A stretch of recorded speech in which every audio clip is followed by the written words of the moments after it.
Welcome to the Story Talks Back. Almost everything that we remember, think about, or imagine is a story. Stories entertain us, inform us, and even define us. They have upsides, and they have downsides. This podcast explores the power of story in every aspect of our lives. I'm Dave Stanton. Thank you for joining us.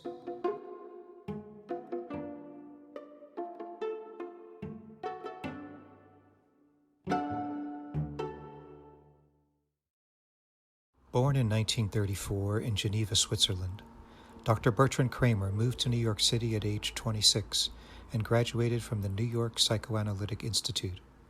A pioneer in child and infant psychiatry, Dr. Cramer has maintained a private practice for the past 27 years. He's authored 8 books, including The Earliest Relationship, co-written with Dr. T. Barry Brazelton, and The Scripts Parents Write and the Roles Babies Play. His 100 or so articles include Evaluating Mother-Infant Psychotherapies and The Transmission of Womanhood from Mother to Daughter. He is taught at Harvard University and Geneva University Medical School and currently lives in Switzerland. So Dr. Bertrand Cramer, it's great to welcome you to the Story Talks Back. I really appreciate your time today. Okay. Good to see you. My pleasure. I'd like to start out by asking you about stories and storytellers in your past. So, stories that may have meant a lot to you when you were younger, or storytellers in your family who may have made an impression on you. Does there anything come to mind when I ask you that? Well, the only thing that comes to mind is that I come from a family that is very old in Geneva. And basically, we are Huguenots. Huguenots, people who fled from different countries because they became Protestant. Right. And many people in my family have been writing things, mostly in the field of science. But the one who was probably the best storyteller was my grandfather, because he was a historian and he wrote a lot about our family and about our country. Geneva being a country that was linked to Switzerland in 1815. And at the Vienna Congress that took place in 1815, and that reacted to Napoleon's possession of a good part of Europe. And that's when Switzerland started to coalesce and Geneva joined Switzerland. And my grandfather was a diplomat, but also a writer, and he wrote a lot of stories about our country and its link to Switzerland and to Europe, and how my family in the past took lots of political responsibilities in our little canton. You know what a canton is in Switzerland? It means like a state. Like a state in the United States. Okay. There is Geneva, a town, and around it there is a lot of land, and this is a canton, C-A-N-T-O-N. Then there's another canton called Zurich, another one called Basel. And each one of these cantons has a very interesting history. And those are the first history, I guess, I heard about in my family. It's the story of my ancestors. One of them was, for example, in the 18th century, a great mathematician, and I bear his name. He was called Gabriel Cramer, and my second name is Gabriel. So we have a lot of family history. that my father and my grandfather told us a lot about. I would say those are the first stories that I heard about. And do you think they had a strong effect on you in terms of what you wound up doing, or? The one thing that it did on me is that I had to be a good professional to be in the lineage of my family because they had important guys. Hmm. So you felt it was important for you to do something that was really substantial. Yes, if not substantial, at least valuable, at least good. Uh-huh. And then in my adolescence, I did a lot of reading and a lot of music. I learned piano and organ. Oh, nice. So I was very oriented toward the past through music. Hmm. And I played a lot of piano and I played some organ. And that played a role in a way that I paid attention to what was poetic and was aesthetic, if you want. And then I started writing things when I finished my medical school. I went to the United States, as I told you, and that's when I was in Bellevue, which I'm sure you know about. I wrote my first article, and it was really about a very interesting history. You probably don't know what a Munchausen syndrome is. Yes, Is I've it heard of it. familiar to you? Yes. So it's basically the story of patients who come to the hospital in a very dramatic way, and they complain, for example, about tremendous pain in the stomach. So doctors become very interested, sometimes baffled even, and uh, they end up very often on the operation table.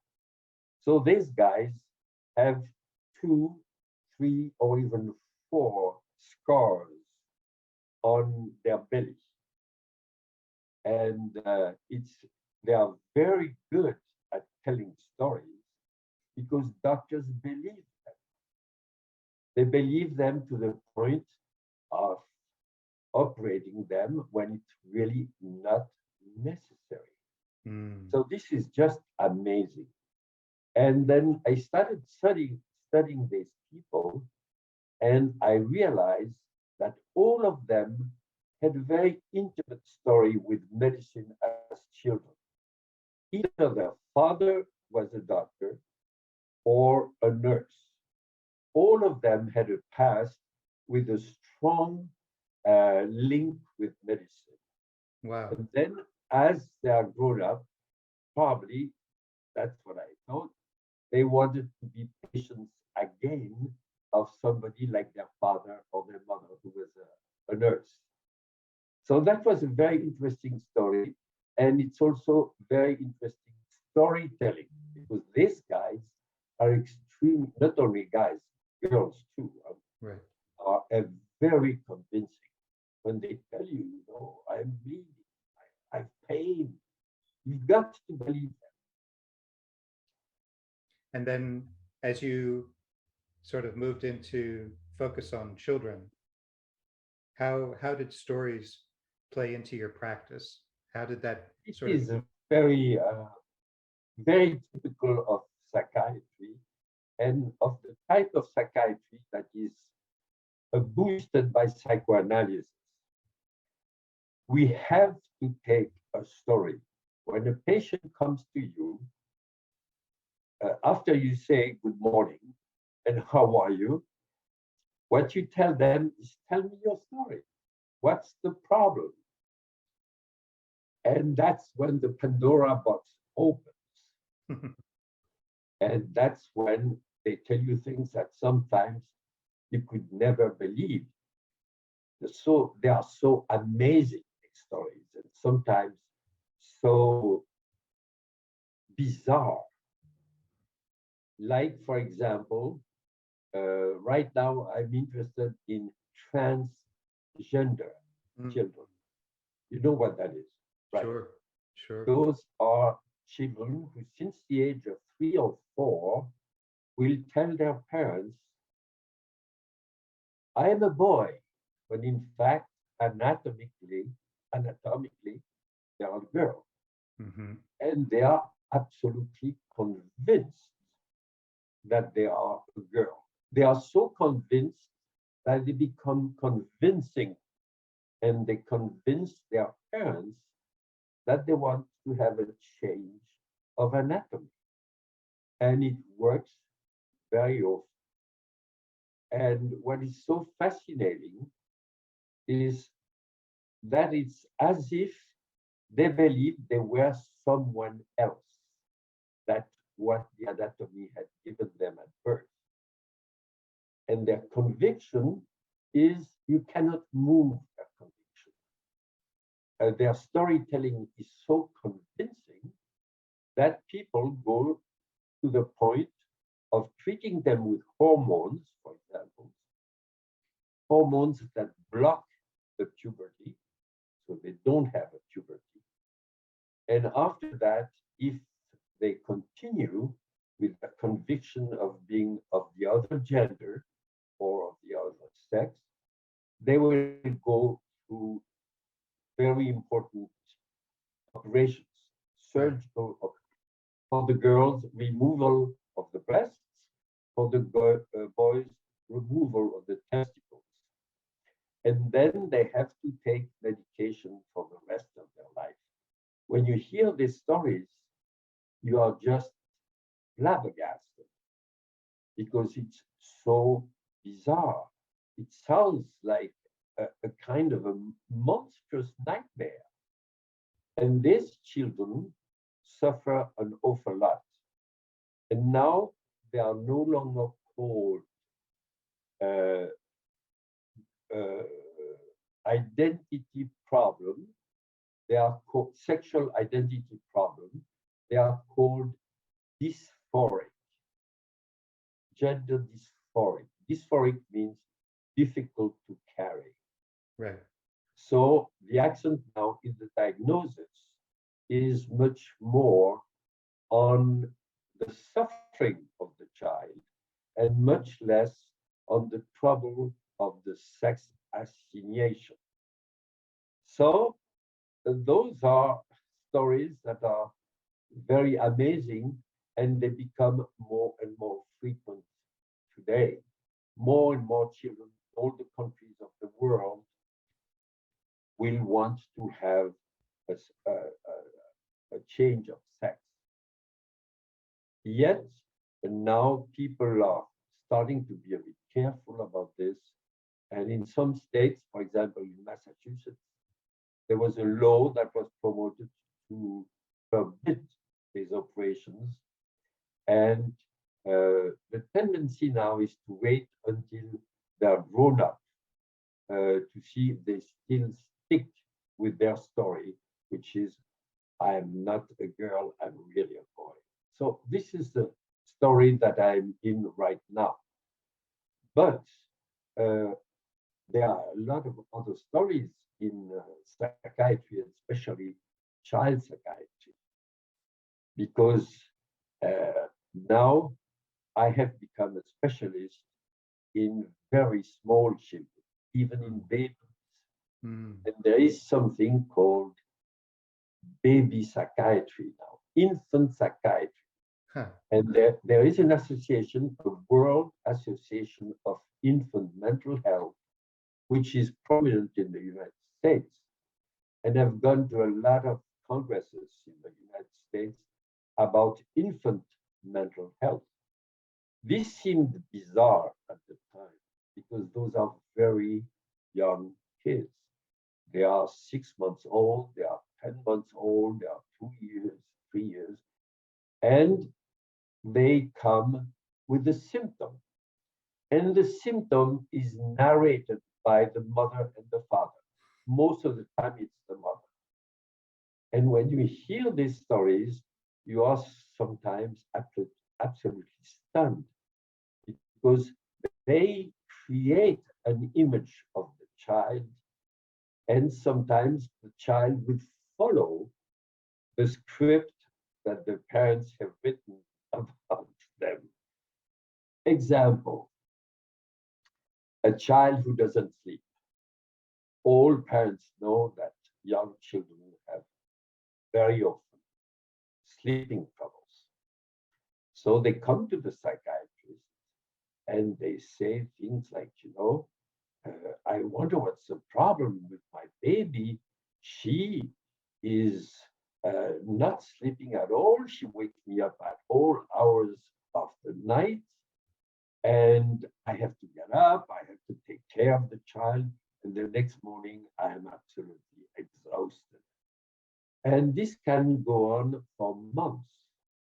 And then you ask the parents, but tell me more about yourself. How was it when you expected the baby? How was it when the baby was in your bed? And then a new narrative appears. Well, I'll tell you what happened. It was, for example, my mother was very sick during my pregnancy, and I was very worried about her. And obviously, this disturbed my mood during my pregnancy. And I started wondering about my child. Is my baby okay inside of me? Am I expecting a child who will be a monster or will be sick like my mother? And then when the baby is born and seems to be okay, the mother keeps worrying about the baby. And she worries to the point that a kind of anxiety permeates the whole family. And as you probably know, anxiety, as depression, like depression, is contagious. Mm-hmm. So that anxiety is communicated to the baby by the mother. And the mother has fear of separating from the baby at night because she feels that at night anything can happen. Hmm. And that's what is often the beginning of a severe sleep disturbance, because the mother will go peek at the child and see if the child is okay. But doing so, she finally wakes the child up. And she takes a child in her arm and they start dancing together. And this co-creates a sleeping disturbance that can become extremely severe.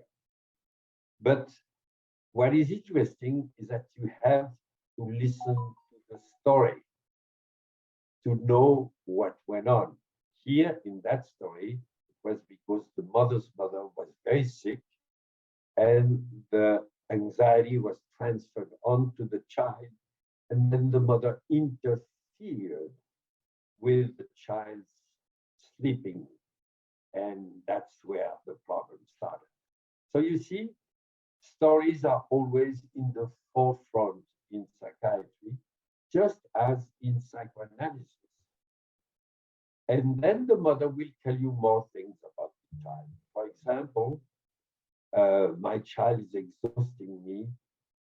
I'm sure this child, this baby child, is very egocentric, is egoistic, because he wants always my attention. This child is really become a burden. And that's when the relationship starts to show problems. And the mother becomes nervous with the child, often will shake the child, or on the opposite, will withdraw from the child because she experiences the child as taking too much time and too much effort from her. And then you have to listen and say, tell me more about this child being so egocentric and egotist. And she says, well, it's a little boy, and in many ways, he resembles my father. And my father was somebody who was very authoritarian. He thought only about his needs, and he drove my mother batty. He really drove her crazy because he was asking so much from her and demanding so much from her. And now you realize and you tell the patient, it seems that you have transferred your concern about your egotistic father onto your little boy. Bad luck, because, if that continues, he will look like your father. And that usually is the start of a therapy where you can show the mother that she's still so inhabited by the father's presence and figure that she wants to promote the same relationship with her boy baby. And that's the start of the therapy, because you can show her, you make a mistake. This is not your father. This is your child. Wake up. You are in a dream. You are in a nightmare. And little by little, if you're lucky, and if you know a little bit how to deal with this, you will see that the mother will calm down and that she will look at the child with new eyes. And those are the eyes of reality. And it pushes the nightmare far away. This is what happens very often. So in a way, the stories are interfering with reality. I didn't get that. The story? I said, is it true that the stories are interfering with reality coming Exactly. true? Yes, they interfere because these stories come from the fantasies the mother has, where she has an unresolved relationship with a father with whom she felt very ambivalent. And what is so strange, in human life, is that people will want to relive relationships even when they were very painful. That is called the trauma theory. You relive traumatic events of your childhood, which become like narrative. I had a very strong and authoritarian father who just exhausted my mother. This is the scenario. And they repeat it. And they ask the child to become their partner in that horrible story. So you can say, yes, these stories interfere with the reality sense and the acceptance of the child as he is. Right. Do you have a sense of when children begin to experience stories or to have stories in their minds? Yes. It is very, very difficult to be sure about the beginning of a child's understanding of the parents' vocal emission, words. But there is another way of making a story with a child, is through interactions. The mother who holds a child in a way that is too tense, the mother who is too excited with the child, the mother who is too nervous or anxious about the child. All this goes through actions, through attitude, through the type of the voice she uses, through the type of embrace she does with the child. So the first dialogue is a dialogue through action. The first scenario is a scenario through gestures and vocal timbre, vocal type. So that's the first story, and that starts with birth. you can have a mother who at birth says of her child, "My God, he looks just like my father." And she grimaces because she's not happy with this. And then she transfers these thoughts into actions and attitudes that link her to the baby. And now we know a lot about how to study these early interactions. And the first people who looked into these early interactions were mostly Americans. People like Spitz in Colorado, like Bob Day, who's still in Colorado, like Daniel Stern, who was in Geneva, and other people of that sort. And there was the famous pediatrician, Barry Brazelton. This name is probably a bit forgotten now because he died 3 years ago.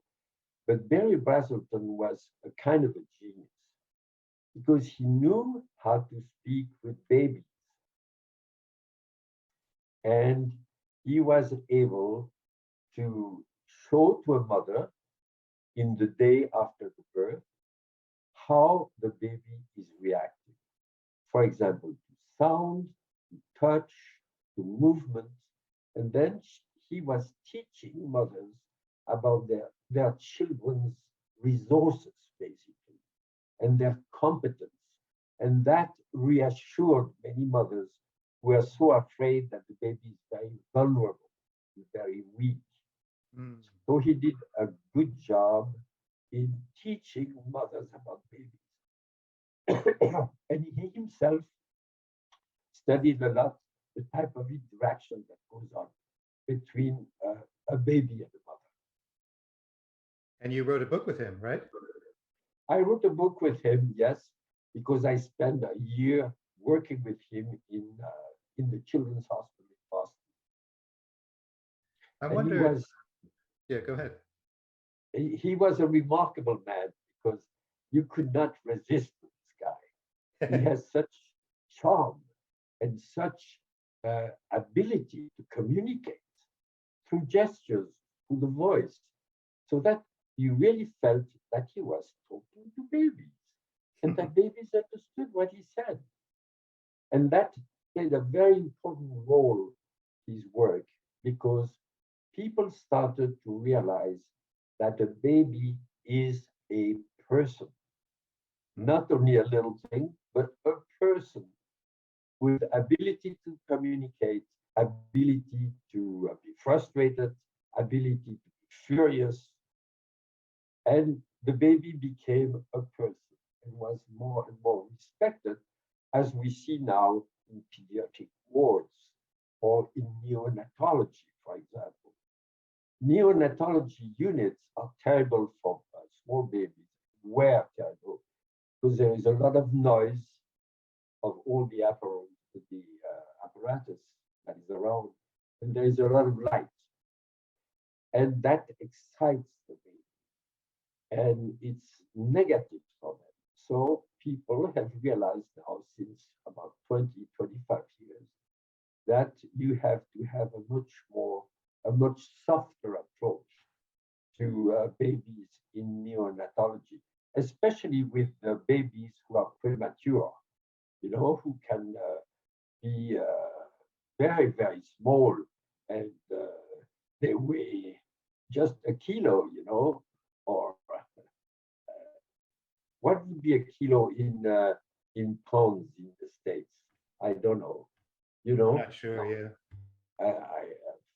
But very, very small, very few pounds.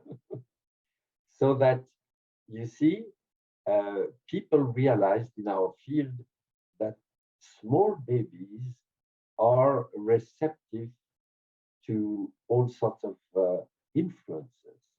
And probably the histories that mothers have in their head about the child influence the baby ever since birth. Do you feel that any stories are actually communicated through DNA, that we are born with stories? That's a very good question.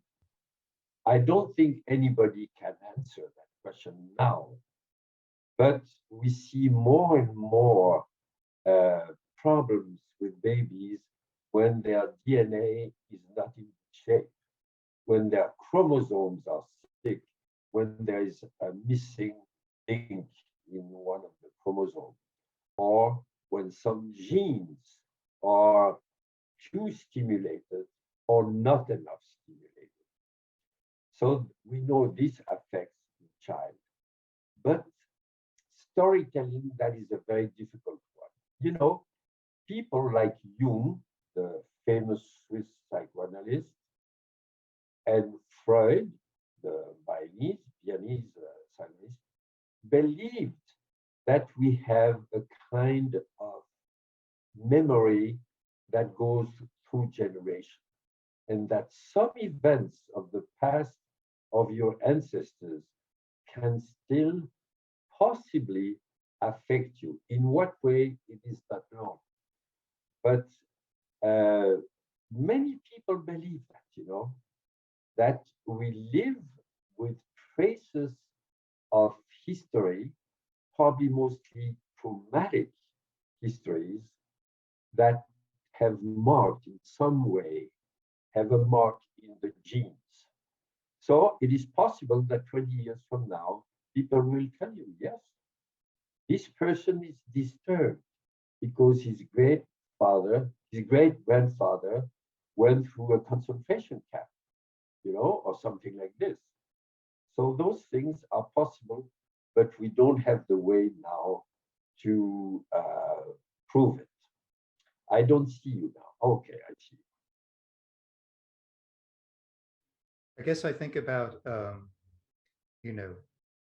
something like the Holocaust, right? To have survived the Holocaust and have that in your family, such a huge trauma, and that's so connected to story, Yes. It feels like it must Or somehow change you at the molecular level, right? Right. Right now, we don't know about the molecular level, about stories. But we know that people whose parents have gone through Holocaust have very severe memory problems. I mean, no, problems with difficult memories and thoughts. And they suffer up to 2 or 3 generations later. So we don't know if this is transmitted through molecules and genes, or whether this is mostly through storytelling that is given through memory. I wonder, just talking about what you've been saying, is on the one hand, it seems like stories are a solution to trauma in the sense that you can express what happened to you, right? But on the other hand, it has the potential to exaggerate or somehow create a greater importance somehow, or that the story keeps getting repeated so much that you can't get past it. Do you have a sense about how Yeah. stories and trauma work together? Well, as you know, in trauma, like severe traumas, like the guys who came back from Vietnam, for example, the soldiers, that they very often have repetitive dreams that are really not good dreams, because a good dream should allow you to go through what happened to you during the day and make it somewhat more livable. But there, it's the same scenario that is repeated again and again and again, and you don't come out of it. We don't exactly know what causes this repeated fashion, but it is clear that one way to try to get out of it is to get the person to talk a lot about the trauma, to describe it to the most minute details. And little by little, if emotions come with the telling of the story, in some cases, these traumas get better.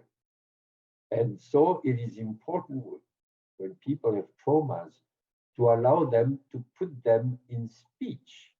So we go back to stories there. They have to invent or recall their own story about the event. And when that works well with a therapist who's a specialist in traumas, because it's a very special issue, they can sometimes get out of it. But it is so amazing that something so traumatic is attached like glued to your memory system. And we really don't know exactly why. But again, it must be something in the molecular aspects of the brain, in the neurons, and in the hormones that are in our brain. You know that we have plenty of hormones in the brain, like the famous serotonin, who is called the hormone of feeling good. Serotonin helps you to feel good. And the new medications for the last 20 years against depression, called antidepressants, work to keep serotonin flowing in the system at a high rate. Otherwise, it goes away. So serotonin is a hormone that is very useful in the treatment of especially depression, but also anxiety. It seems as though, and I've experienced this myself, that parents frequently want to change the story for their children, that they grew up with a certain experience and they know they don't want their kids to have some of those experiences. And so they react in ways, consciously or unconsciously, and treat the children differently. But it seems like that can produce a whole nother range of problems, that, you solve the one problem and you create another one. Do you have a sense of how often that is involved in some of the Well, cases you deal with? it's quite frequent. We call these secrets, family secrets. Parents often have done something that they feel should not be known to the rest of the family, like for a father to go with another woman, or for a woman to have had an incestuous relationship with her father, or a trauma like a child abuse in the parents. And most often, parents don't want their children to know anything about this because they are convinced that this will traumatize them. In a way, they are right. But what happens is that these secrets creep out in some way and finally come to light and are more or less understood by the children, who will then ask questions to the parents. Usually, when they are adults, they turn to their parents and they say, "Listen, it seems to me that our father was going out with a lot of girls. And you, mother, you are crying a lot about this. Is that correct? Or is it an impression that I have?" So that parents have to know how to answer this. And obviously, when the child is adult, you have to tell him the truth, tell him or her the truth. When they are small, it's more difficult because you don't know if it's going to be understood, one, or to be accepted and dealt with by the small child. So the parents believe they have to shield the child against the possible trauma that this will cause. I mean, But to answer your question, there are lots of secrets in all families. Do you have a sense that traumas really are healed? That these stories are Oh eventually yes, dealt oh with? yes, it does happen. It does happen with the help of as soon as possible after the trauma. Also, it's important to do it soon after the trauma. Like if somebody was in an awful accident, or was threatened by somebody else, or was abused sexually or otherwise, the sooner the better. And you have to go to a therapist who knows what to do with the trauma and start talking about it and trying to get a story out of it that makes sense to the person, and where they realize that it was not their fault. Most often, this is the issue, that they exposed themselves to something that created a trauma. So, yes, in many cases, it is perfectly, therapy works perfectly well, but you have to use often medications with it, like the medications I talked about before, antidepressant or anti-anxiety.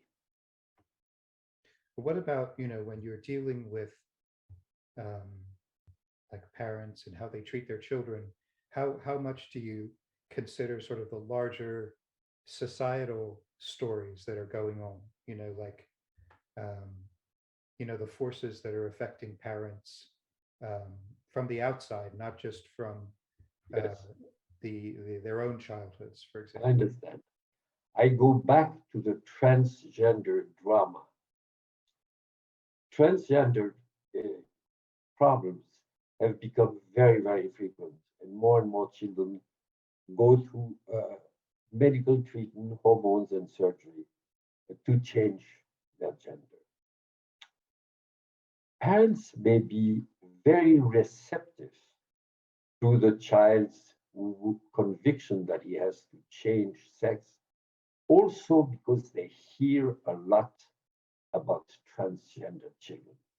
There is a lot through the media, especially, about this, and there is a kind of conviction that many people have, that you have to go through this medical and surgical treatment to help the child. And in some papers coming mostly from the States, they've professionals feel that children have done better after they change sex. In Europe, people are more cagey about this. But to go back to your question, there is a lot of attention in the public about gender now. You know that binary gender, man versus woman, is now put in question. And most people, I mean, not most people, but quite a few people believe that gender is something that is fluid and not categorical, either man or woman. And so there's a lot of things on TV and on social networks about the merits of considering that gender is fluid. And this might very much influence the parents of a child who has a gender dysphoria, as it is called now. And it might influence them either to go in the direction of let's go through an endocrinologist and a surgeon, or the opposite. So that this is a very good case where the environment, and especially the media environment, plays an important role, to the point where it might really convince some parents that this is what they should do. This is one example where the environment plays a very important role in the parenting of a child who has a gender problem. Now, do But you you know, feel that people in your profession pay enough attention to stories and the nature of stories as input to their treatments and how they treat their patients? I would say in people who have been trained with the psychoanalytic background, they have to believe in stories because Freud, who was the biggest psychoanalyst, was a fabulous story writer. His stories are just beautiful. And he has always said, you have to listen to the words of your patients. You have to make sure that his stories will come out.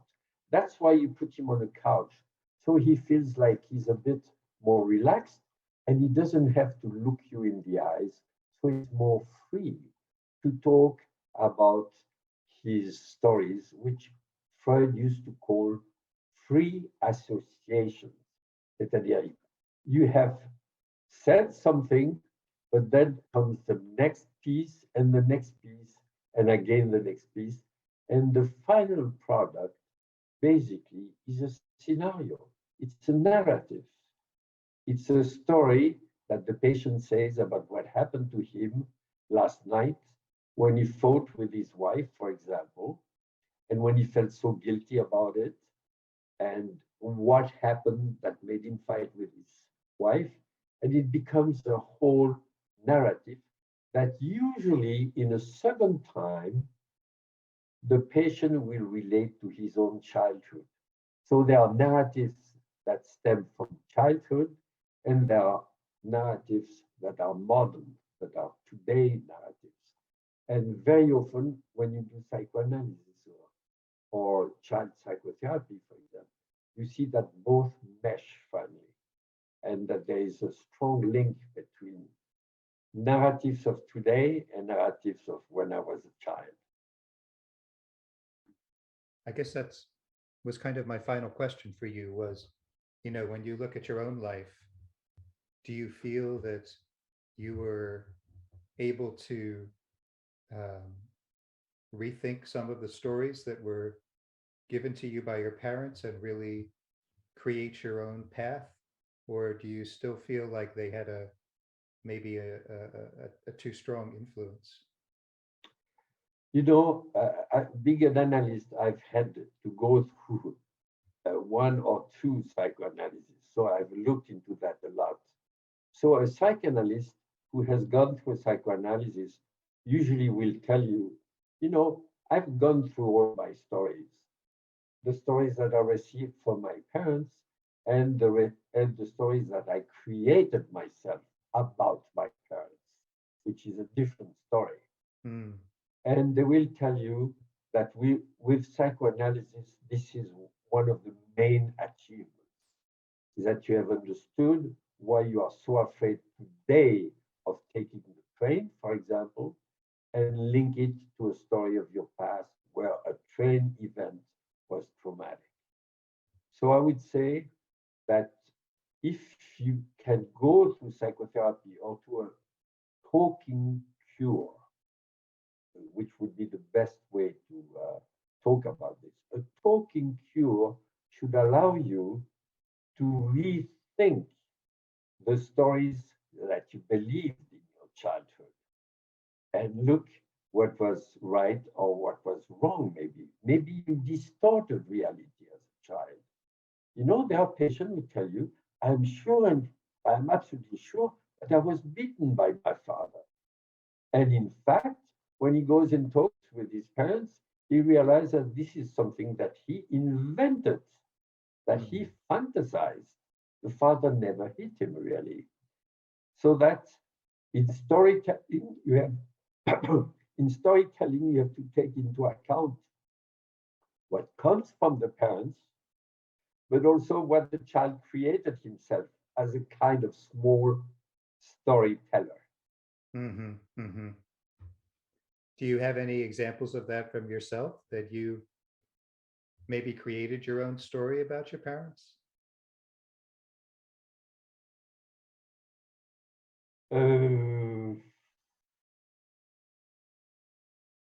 Difficult. did I invent stories about my parents? Maybe I thought that my father was too severe, too strict, too authoritarian with my mother and with me and my brothers and sisters. And in fact, now he's dead now a long time. I've come to realize that he has done a lot of good things for us, and that I was afraid of him because he was a bit somber. But there was not really good reason to be afraid of him. That would be a typical example. Well, Dr. Cramer, it's been wonderful speaking to you. Thank you so much for your time. Thank you. And Really let me know enjoyed what happens with it. I will. I'll talk to you soon. Okay? Thank you. Very good. Bye, David. Take care.